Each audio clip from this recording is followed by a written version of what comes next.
Olá, pessoal, tudo bem com vocês? Espero que todos estejam bem. Viemos, então, para mais um episódio dos nossos encontros virtuais Diálogos sobre Educação. Eu me chamo Rômulo e hoje a gente vai falar um pouco sobre educação social e as relações, então, com a formação e suas características e suas particularidades, certo? Para isso, então, nós temos duas convidadas muito especiais, que são a professora Verônica Miller e a professora Paula Marçal Natali, certo? Dito isso, então, a gente trouxe esse tema para vocês porque é um tema muito importante que está presente cada vez mais na nossa realidade, certo? Então, passando um pouquinho do currículo delas para vocês, a professora Verônica Miller, então, ela tem doutorado e pós-doutorado pela Universidade de Barcelona e atualmente ela é professora aposentada da Universidade Estadual do Maringá e nessa ela atua, então, nos cursos de pós-graduação ainda. A professora Paula Marçal Natali, ela é doutora pela Universidade Estadual de Maringá e onde essa atualmente atua como professora, então. Agora eu vou passar a palavra para elas e daí a gente vai conversando mais sobre esse nosso assunto, certo? Beleza. Boa tarde, pessoal. Bom dia, não sei que horas vocês vão assistir isso, né? Então, eu sou a professora Paula. Como o Rômulo disse, atualmente eu sou professora da Universidade Estadual de Maringá, do curso de Educação Física. Mas a minha trajetória com a educação, ela inicia com a educação social e a educação física. Eu acho importante pontuar isso, porque isso é uma das características da educação social brasileira, né? Nós temos essa trajetória com a educação social e também com outra formação. Né? Durante aí a nossa conversa a gente explica melhor. Então, a educação social no Brasil, né, ela tem uma história muito forte e muito relacionada com a educação de crianças e adolescentes, né? E nós entendemos a educação social como uma área da educação, né, que trabalha com os conteúdos da cultura, né, e o acesso a esse conteúdo de maneira, de metodologia, né, de forma educacional. Então, a partir, por exemplo, de direitos das pessoas que elas não estão alcançando, a educação social, ela potencializa, instrumentaliza, né, ela auxilia, ela está junto educacionalmente do sujeito para ele estar contemplado por esses direitos e ser, né, um sujeito de direitos. Então, a relação da educação social, ela é muito forte com a metodologia, né, conteúdo que se trabalha e a relação com a discussão dos direitos humanos, no nosso caso aqui no Brasil. E isso também é importante dizer, porque a educação social, por muito tempo, ela foi entendida como uma educação fora da escola, ou uma educação que não era uma educação não formal.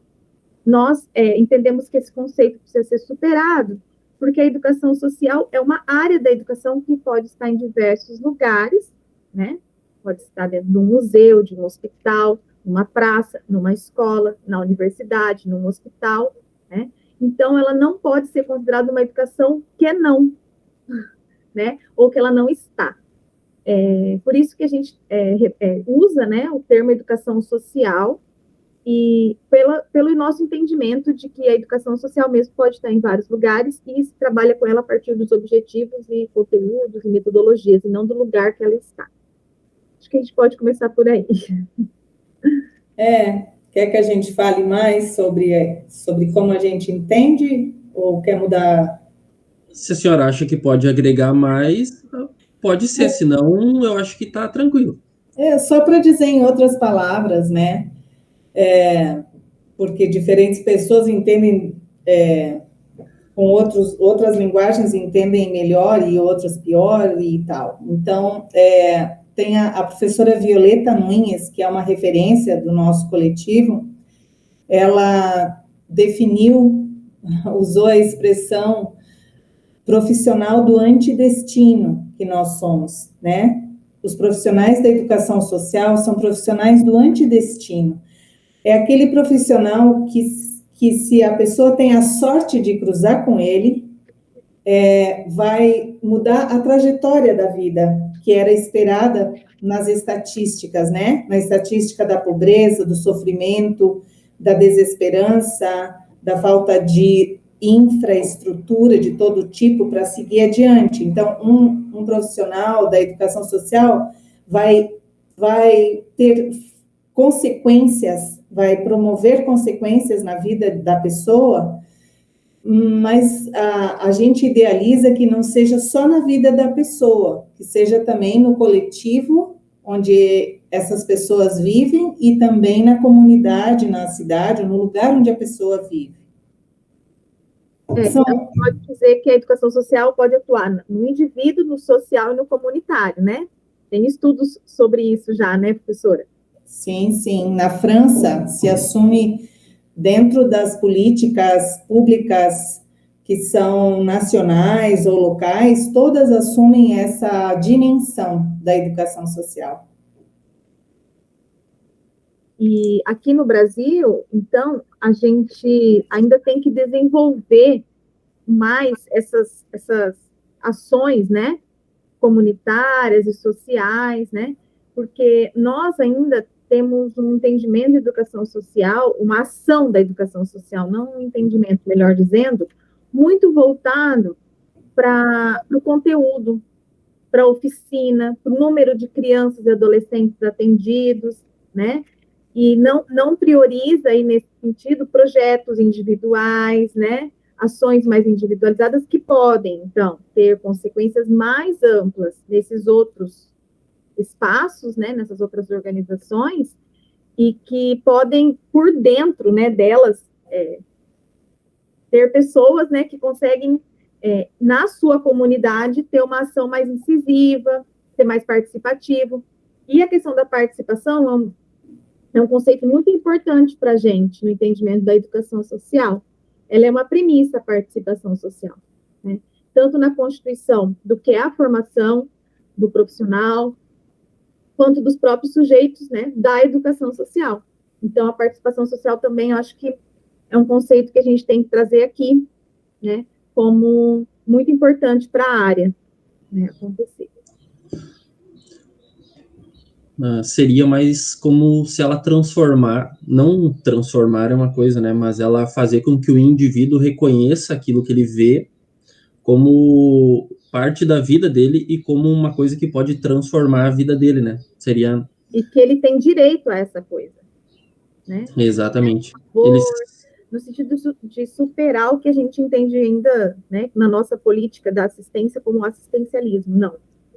A gente pensa a educação social na política da educação. E para isso, quem forma essas pessoas, né? Porque todo educador é um formador.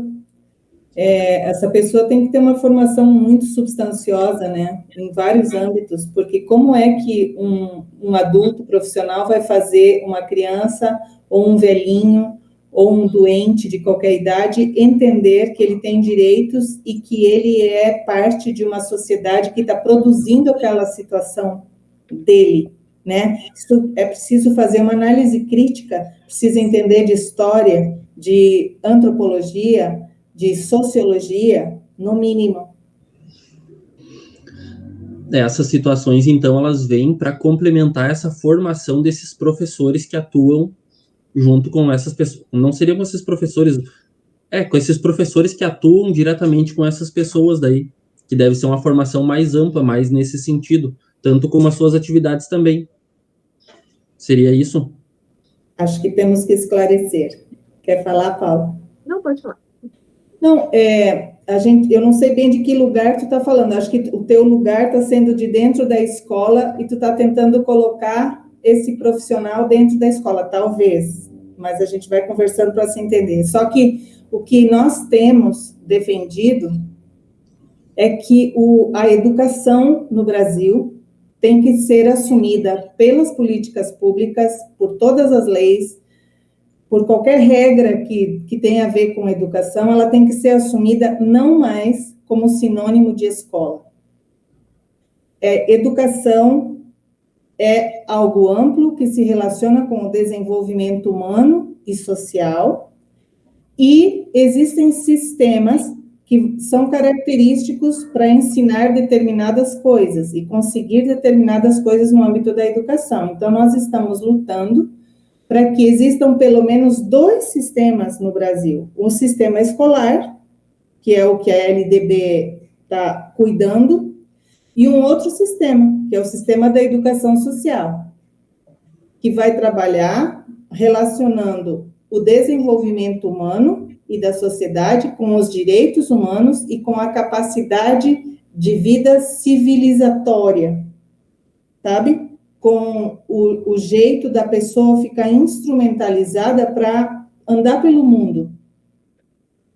E não tem, portanto, uma série de conteúdos que são hierarquizados, que num ano se aprende de um jeito, outro ano não é aí, porque a educação social estará junto com o ser humano.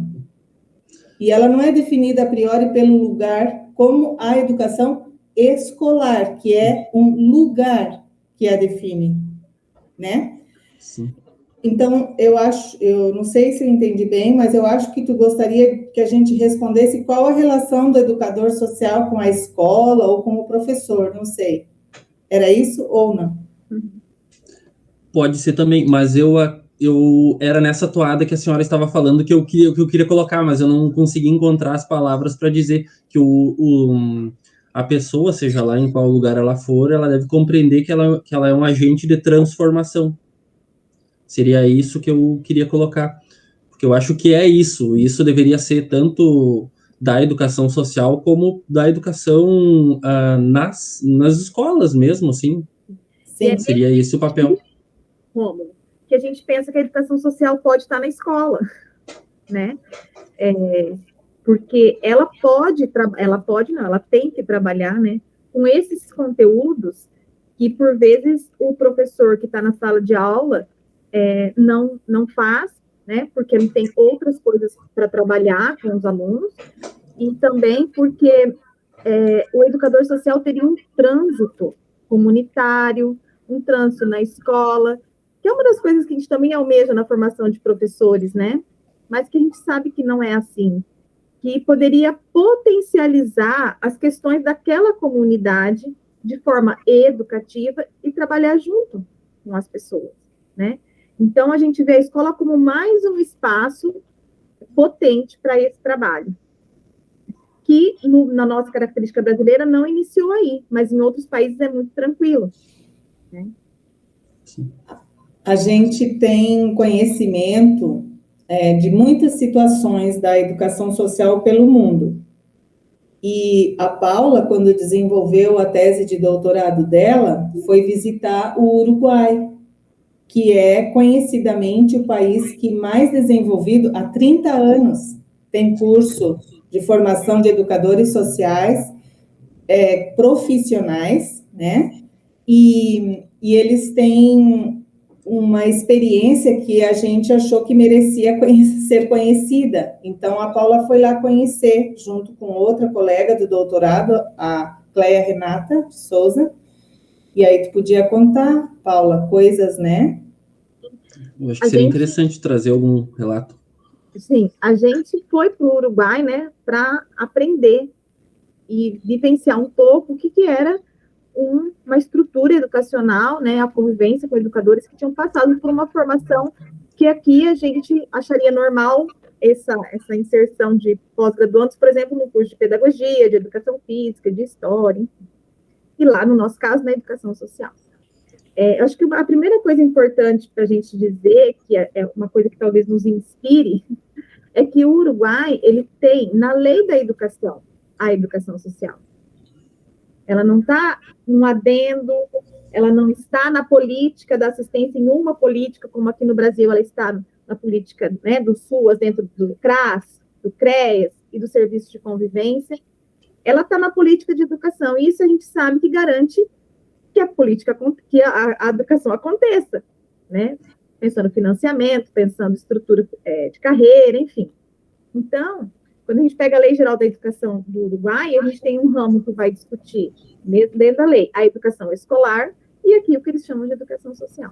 Isso já dá outra roupagem para a estrutura educacional do país. Para além disso, é muito interessante que os cursos de educação social, o curso de educação social, que na verdade lá tem um curso de educação público, porque lá tem uma universidade de formação de professores, e ele está dentro dessa universidade, e é um centro de formação. É um centro de formação que as pessoas buscam para fazer, como aqui, buscam um vestibular, buscam para fazer educação social, ou ser professores de crianças pequenas, enfim. E lá também, assim, uma coisa que a gente percebeu é que essa centralidade no conteúdo, que é uma coisa que a gente usa muito aqui no Brasil, ele é educador social de jogo, ele é educador social da dança, ele é educador social da capoeira, né? Isso lá não é não é assim. Ele é educador social. Então, ele pode usar a dança como um recurso, ele pode usar a capoeira, porque se assim a comunidade quer.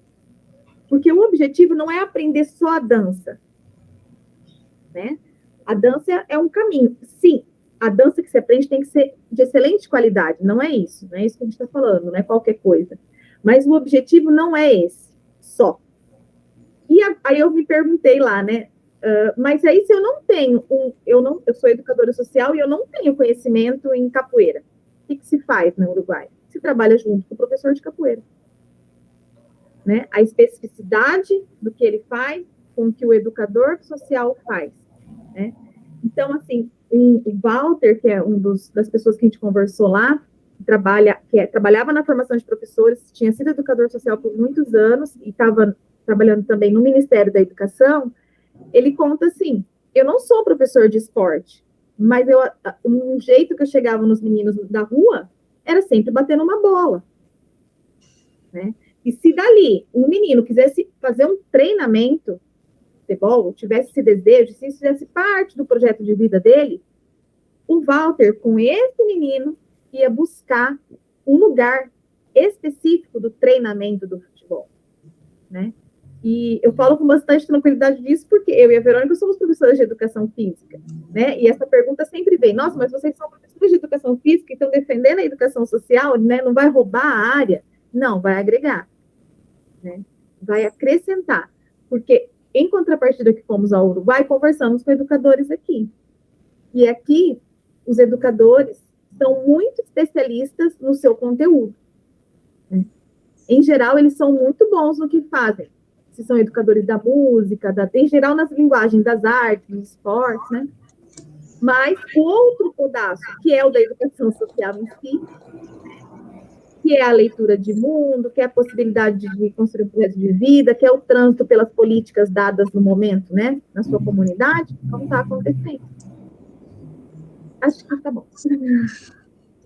Na grande maioria, aqui no Brasil, né, são muito poucas, geralmente as escolas só tem essa visão que vocês estão trazendo, né, que ela não tem esse projeto, assim. Na escola que eu atuo, nós temos uma disciplina que se chama protagonismo social, que ela pega desde os sextos anos e vai até os nonos anos, que nós temos só as séries iniciais, né. E eles têm esse projeto de vida, eles têm essa interação, a gente tem um pouco dessa relação com a comunidade, mas através da fala de vocês eu consigo ver que a gente ainda consegue ampliar muitas coisas dentro disso. E eu acho que é isso que é importante, é isso que a gente tem que reforçar, porque a realidade também é um fator adverso ali na minha escola. Então, essas situações, essas reflexões a gente fazer com os nossos alunos, cada vez é uma coisa mais importante, ainda mais dadas as atuais situações que a gente vem vivenciando também, né, no país. Então, investir tanto nessas políticas públicas que vocês reforçam, quanto nessa forma de olhar para o mundo e se reconhecer como uma parte dele, e que tu é um sujeito atuante nele, eu acho que é uma das coisas primordiais também, tanto para nossa educação quanto para nossa vida enquanto pessoa, né, habitante. E tem um pessoal da pedagogia social que, na pedagogia, se oferece, em algumas universidades, se oferece um semestre dessa disciplina, e tem diversos nomes, mas é mais ou menos isso que ela quer ensinar. Uma coisa é ensinar, imagina, né, tu, professor dessa disciplina de protagonismo, tu tem não sei quantos alunos, 20 alunos na sala, aí como é que vai dar conta de fazer o plano de vida e lá na comunidade transformar encontrar um modo de transformar aquela situação, não é por aí, né? Tem que ter um profissional muito bem formado que esteja disponível para isso, né? Não que esse pedaço não possa iniciar numa abordagem qualificada do próprio professor, da sala de aula, né? Mas ela não pode parar aí. Tem que ser um trabalho conjunto de equipe, né? Nas experiências do mundo que a gente conhece, esse profissional é um profissional, por natureza, um profissional de equipe, porque é tão amplo o que eles querem construir ou ter como consequência, né? Que um sozinho não dá conta, porque é muito importante ter um contato direto com o psicólogo, um contato direto com o advogado, um contato direto com os conselhos tutelares e de direitos, né? Com toda a rede da cidade ou do mundo rural, né? É muito, muito amplo o cabedal, assim, né? A realidade que se apresenta para o educador social dar conta sozinho, mas ele tem um papel específico, deve ter, para que ele tenha formação para isso. A gente pensar que ele pode ser só um voluntário ou só uma pessoa de bons sentimentos, hoje não dá mais. Isso seria tão aviltante quanto a gente pensar que um médico hoje pode ser médico só porque ele é bonzinho e ele sabe fazer uns curativos. Isso.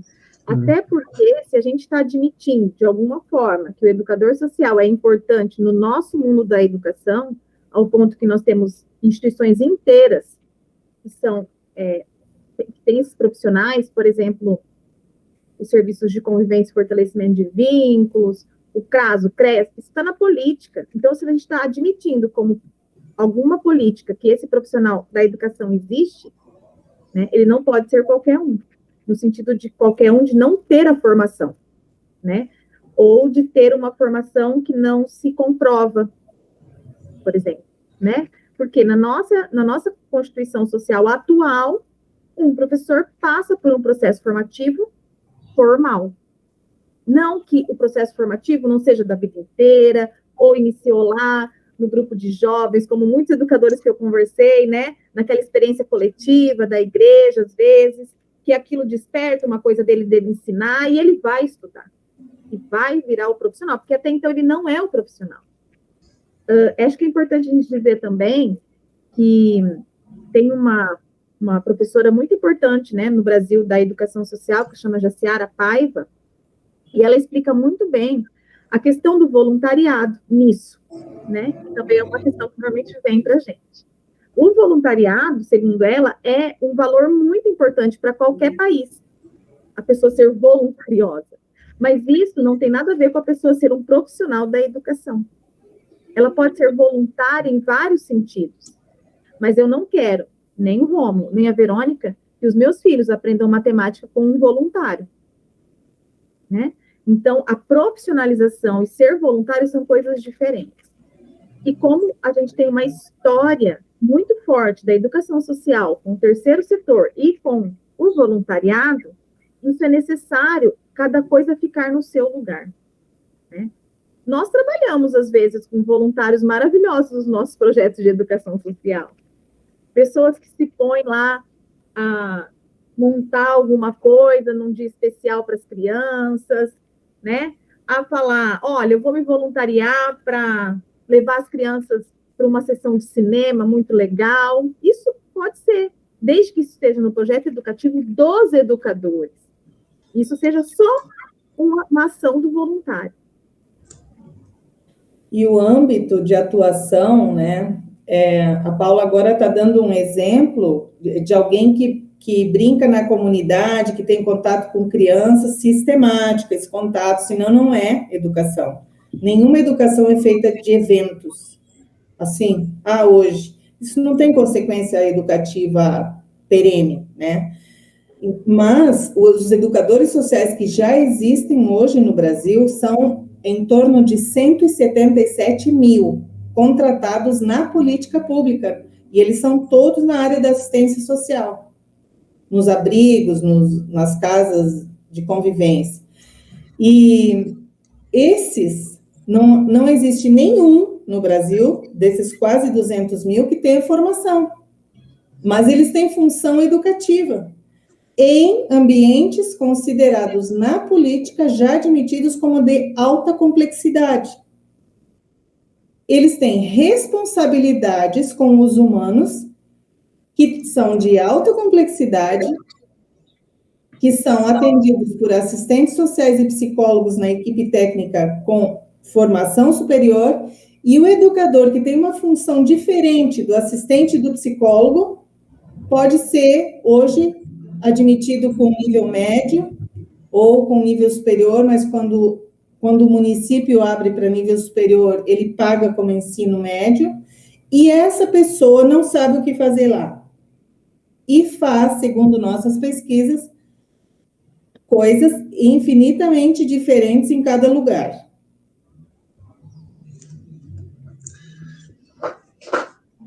É um problema. Aqui em Santa Maria a gente tem algumas ONGs que atuam nesse sentido e elas têm diversos voluntários. E aí esses voluntários permanecem nessas ONGs ou em algumas escolas também. E daí eu tenho até alguns amigos, alguns conhecidos que trabalham nesse sentido, que nem vocês vêm trazendo, de ir lá conversar com essas crianças, tentar fazer um trabalho diferente com elas lá. Elas vão ter esse acompanhamento tanto de um psicólogo quanto de um assistente social, só que a gente percebe que é pouco, né? Tinha que ter mais assistência para essas crianças, e daí vem essa questão das políticas públicas e de falta de investimento, né? Que a gente deveria de ter muito mais.